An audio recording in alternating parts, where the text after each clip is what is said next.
ఎక్కడ బాంబు పేలినా సరే దాని మూలాలు హైదరాబాద్లోనే ఉంటాయి.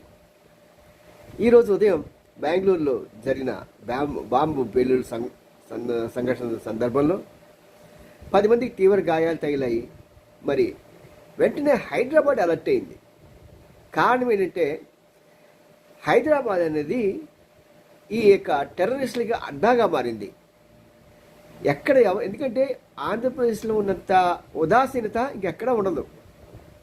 ప్రతి రాష్ట్రం కూడా చలాగ్గా హుషారుగా తీసుకుంటుంది. కానీ ఇక్కడ మాత్రం హైదరాబాద్లో ప్రతి ఒక్కరూ వాళ్ళ పక్కన ఏం జరుగుతున్నదో అనేది చక్కగా గమనించాల్సిన బదులు అలా వదిలేసి ఉదాసీనతగా ఉండటం మూలంగా పక్కన సస్పెక్టెడ్ పర్సన్స్ ఉన్నా సరే ఎవరు కేర్ చేయరు.